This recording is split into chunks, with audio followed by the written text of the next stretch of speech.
दोस्तों इस वीडियो में हम बात करेंगे क्वासी रेंट के बारे में। तो क्वासी रेंट का जो कंसेप्ट है उसको पॉपुलर करने का काम मार्शल ने किया और मार्शल ने बताया कि जो रेंट है वो केवल फैक्टर्स को नहीं मिलता बल्कि मैन मेड मशीन को भी मिलता है। तो किस तरीके से फैक्टर को मशीन मिलता है, किस तरीके से रेंट कैलकुलेट किया जाता है, उस सब के बारे में मैं आपको इस वीडियो के माध्यम से बताऊंगा। तो आप हमारी एप्लीकेशन जरूर डाउनलोड कर लें जिसमें आपको वीडियो कोर्स मिलेंगे, साथ ही साथ आपको पीडीएफ नोट्स और टेस्ट सीरीज जरूर मिलेगी। तो आप हमारी एप्लीकेशन महाविद्या इकोनॉमिक्स स्कूल जरूर डाउनलोड कर लें। तो बात करेंगे क्वासी रेंट की। तो जैसा कि मैंने आपको बताया, इसको पॉपुलराइज करने का काम मार्शल ने किया है। मार्शल का यह मानना था कि रेंट केवल लैंड को नहीं मिलेगा, रेंट केवल लेबर और कैपिटल को नहीं मिलेगा, यानी कि फैक्टर के अलावा नॉन फैक्टर्स जो होते हैं, मशीन को भी रेंट मिल सकता है। लेकिन मशीन को रेंट तभी मिलेगा जब उसकी सप्लाई फिक्स हो, यानी कि सप्लाई में चेंज करना पॉसिबल ना हो, और केवल शॉर्ट पीरियड में मिलेगा, लॉन्ग पीरियड में नहीं मिलेगा। According to the Marshall, quasi rent may be defined as income derived from machines and other applications of production made by man, यानी कि मैन मेड मशीनों के द्वारा भी रेंट मिल सकता है। लेकिन ये जो रेंट है ये तभी पॉसिबल है जब सप्लाई जो है वो फिक्स रहे, यानी कि अगर सप्लाई में चेंज हो जाता है तो चेंज तो कह सकते हो आप एक तरीके से रेंट नहीं मिलेगा। तो रेंट का मतलब एक्सेस पैसा है। मार्शल ने एक एग्जाम्पल का यूज किया और वही एग्जाम्पल मैं भी आपको बता देता हूं। मान लीजिए एक दिन बारिश होती है, बारिश में पत्थर गिरते हैं और एक बार वो बारिश होती है, उसके बाद वो बारिश नहीं होती है, यानी कि उस पत्थरों का जो यूज है वो इंडस्ट्रियल पर्पस के लिए किया जाएगा। तो सप्लाई कैसी है उन स्टोन्स की? सप्लाई देखिए इस तरीके से है, इस तरीके से सप्लाई है।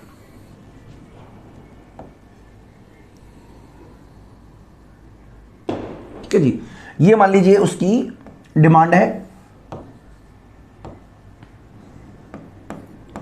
और हम मान लेते हैं कि ये उसका प्राइस है।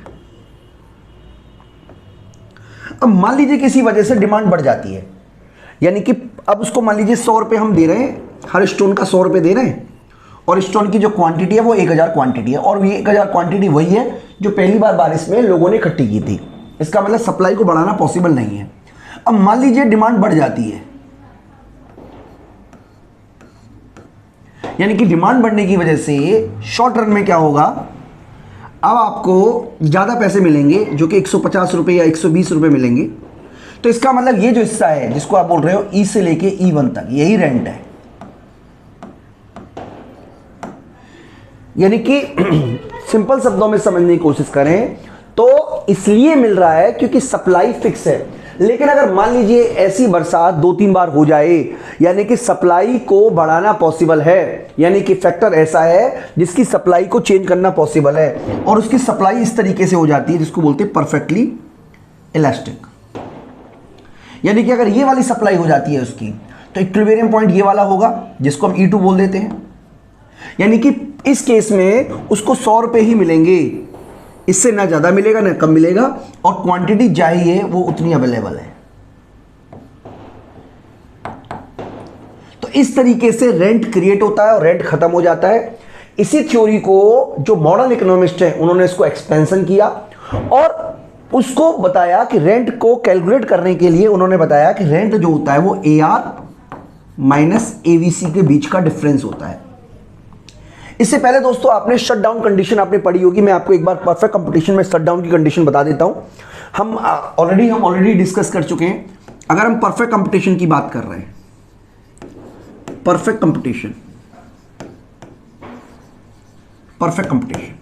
तो परफेक्ट कंपटीशन में एक फर्म का जो शटडाउन होता है वो तब होता है जब average revenue equal to average variable cost हो। यानी कि अगर average revenue less than average variable cost हो तो इस केस में नो क्वेश्चन ऑफ प्रोडक्शन, यानी कि इस केस में तो प्रोडक्शन का क्वेश्चन ही नहीं उठता क्योंकि ऑलरेडी शट डाउन हो चुका है। इसका मतलब AR से ऊपर जो भी पैसे कमा रहा है फर्म, वही उसका रेंट है। तो इसी चीज को डायग्राम के थ्रू भी हम समझेंगे। यहां पे आप समझ लीजिए कि मॉडर्न अप्रोच ये मानती है कि rent, quasi rent is defined as the difference between total revenue earned by firm in the short run minus total variable cost, यानी कि रेवेन्यू में से कॉस्ट को माइनस कर दोगे तो आपको क्वासी रेंट की वैल्यू पता चल जाएगी। Since the long all cost are variable and total revenue equal to total variable cost, quasi rent vanished, यानी कि शॉर्ट रन में तो ये पैदा होगा, लॉन्ग रन में खत्म हो जाएगा। मैं आपको डायग्राम के थ्रू बताता हूं, इससे आपको ज़्यादा बेटर तरीके से समझ में आ जाएगा, क्योंकि डायग्राम के थ्रू समझोगे आप तो ज़्यादा अच्छी तरीके से आपको कंसेप्ट भी समझ में आएगा और सब कुछ समझ में आ जाएगा। मान लीजिए आप एक इंडस्ट्री में हो और ये एक सप्लाई है, जैसे कि हमने आपको बताया था, ये इंडस्ट्री है, ये सप्लाई है और ये डिमांड है। प्राइस हो गया, क्वांटिटी हो गई, P0। अब हम ये मान रहे हैं कि इंडस्ट्री ऐसी है जहां पर सप्लाई जो है वो फिक्स है, ये आप याद रखिएगा, ठीक है जी। परफेक्ट कंपटीशन में तो नॉर्मली हम मानते थे जहां डिमांड सप्लाई इंटरसेक्शन करते हैं वही रूल है, लेकिन सप्लाई को हमने यहां पे फिक्स माना हुआ है, क्योंकि फर्म प्राइस डिसाइड करती है। इसलिए मान लीजिए ये फर्म ने प्राइस डिसाइड कर लिया, जो कि average revenue equal to marginal revenue के बराबर है। और इक्विलिब्रियम तब होता है जब एमसी को कट कर रहा हो। मान लीजिए यहां पे हमारा है एमसी, जो फर्म क्वांटिटी प्रोड्यूस कर रही है वो Q0 कर रही है, इसको हम X0 कर देते हैं, कंफ्यूजन नहीं होगी इसलिए। यानी कि P0 प्राइस पर फर्म Q0 क्वांटिटी प्रोड्यूस कर रही है, इंडस्ट्री में X0 प्रोडक्शन हो रहा है और फर्म Q0 कर रही है। और हम ये मान लेते हैं कि फर्म का, क्योंकि प्रॉफिट लॉस दिखाना नहीं है, ये जो पॉइंट है ये वाला, ये हमारा ABC है। यानी कि इस केस में हम ये मान रहे हैं कि average revenue average variable cost के बराबर है, इसलिए ये जो कंडीशन है ये शट डाउन की है। यानी कि फर्म इससे नीचे प्राइस चार्ज करने के बारे में सोच ही नहीं सकती। अब मान लीजिए सडनली क्या होता है, डिमांड इंक्रीज करती है, हम मान लेते हैं डिमांड इंक्रीज करती है शॉर्ट रन में, यानी कि ये शॉर्ट रन है हमारा, शॉर्ट रन में हमारी डिमांड इंक्रीज करती है। अब डिमांड इंक्रीज करती है, इसकी वजह से इक्विलिब्रियम पॉइंट फर्म का E0 से चेंज होकर E1 हो जाता है। इसका मतलब ये हुआ कि अब जो प्राइस है वो P1 हो गया। और हम यहां पे बात करें तो यहां पे अब हमारा P1 पर अब इक्विलिब्रियम पॉइंट ये वाला है, जिसको कि आप B बोल रहे हैं। और एक फर्म पहले से ज्यादा प्रोडक्शन करेगी X1। इस केस में एवरेज वेरिएबल कॉस्ट जो है वो BC है। मैं आपको यहां पे लिख देता हूं, देखिए यहां पे मैं लिख देता हूं आपकी सुविधा के लिए कि इस केस में, यानी कि जब फर्म चार्ज कर रही है, इक्विलिब्रियम पॉइंट है, इक्विलिब्रियम पॉइंट जो है क्या B, नहीं इक्विलिब्रियम पॉइंट है हमारा, MC कट कर रहा है, हाँ B पे, B है। तो फर्म कितना प्रोडक्शन कर रही है, फर्म का जो प्रोडक्शन होगा, जो आउटपुट प्रोड्यूस होगा वो होगा OQ1, और जो फर्म प्राइस चार्ज करेगी वो प्राइस चार्ज करेगी OP1। इस केस में जो एवरेज वेरिएबल कॉस्ट है OP1 भी कह सकते हो और आप इसको BQ1 भी कह सकते हो, एक ही बात है। और जो एवरेज वेरिएबल कॉस्ट है वो है CQ1, यानी कि एवरेज रेवेन्यू में से अगर आप माइनस कर दोगे एवरेज वेरिएबल कॉस्ट, जो कि किसके बराबर है, PQ1 में से माइनस कर दोगे CQ1, तो ये आएगा AB के बराबर।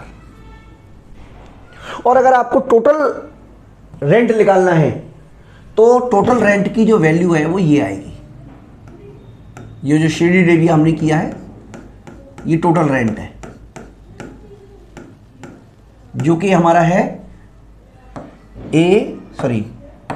P2 P1 BC के बराबर। अब आप चाहो तो उसको और रेंट को बढ़ा सकते हो और दिखा सकते हो कि अगर प्राइस और बढ़ जाता है, मान लीजिए प्राइस और बढ़ जाता है, मान लीजिए प्राइस और बढ़ जाता है, तो फर्म को अब जो रेंट मिलेगा वो मिलेगा ये वाला, बीच का जो डिफरेंस है। मैं बना नहीं रहा हूं, लेकिन मैं उम्मीद करता हूं कि आपको कंसेप्ट समझ में आ गया होगा। लेकिन जैसे ये देखिए डायग्राम में आपको यही दिखाने की कोशिश की है हमने यहाँ पे भी, कि इस तरीके से FN ये वाला हमारा रेंट है और प्राइस बढ़ने से फिर से रेंट बढ़कर ये वाला हो गया, ये रेंट है, ठीक है जी। लेकिन लॉन्ग रन में क्या होगा, ये रेंट अपने आप ही खत्म हो जाएगा। क्यों खत्म हो जाएगा? क्योंकि देखिए सप्लाई कभी भी फिक्स नहीं रह सकती है, प्रॉफिट एबनॉर्मल होगा या किसी भी तरीके से सप्लाई धीरे धीरे करके बढ़ के और इक्विलिब्रियम पॉइंट आपका सप्लाई का यहां पर आ जाएगा। यानी कि लॉन्ग रन में जो सप्लाई है वो परफेक्टली इलास्टिक हो जाएगी, जिसकी वजह से क्वांटिटी बढ़कर Q1 हो जाएगी और फिर से फर्म इसी जगह पे आ जाएगी। यानी कि ये जो BC प्रॉफिट हुआ ये केवल और केवल शॉर्ट रन में हुआ है, इसीलिए इसको क्वासी रेंट कहा गया है। यानी कि मार्शल की थ्योरी बहुत सिंपल है। मार्शल की थ्योरी कहती है कि रेंट मिलेगा, फैक्टर को भी मिलेगा और नॉन फैक्टर को भी मिलेगा, सॉरी मतलब मैन मेड फैक्टर को भी मिलेगा, नॉन फैक्टर नहीं, मैन मेड फैक्टर को भी मिलेगा, लेकिन उसकी सप्लाई परफेक्टली इलास्टिक से कम होनी चाहिए। बेसिकली मतलब ये है, यानी कि उसकी सप्लाई कम होनी चाहिए। अगर कभी डिमांड बढ़ जाती है तो डेफिनेटली इक्विलिब्रियम लेवल इस तरीके से अटेंड होगा कि उसको सप्लाई बढ़ने की वजह से उसका जो शट डाउन पॉइंट है उससे ऊपर प्राइस चला जाएगा। और MAVC यानी कि AR जिसे हम प्राइस बोलते हैं और इसके बीच का जो डिफरेंस है, जैसा कि यहां पे ये दिखाया हुआ है, ये हमारा रेंट होगा। लेकिन ये रेंट केवल शॉर्ट रन में रहेगा, लॉन्ग रन में इस तरीके का रेंट मिलेगा नहीं, ये रेंट ऑटोमेटिकली खत्म हो जाएगा।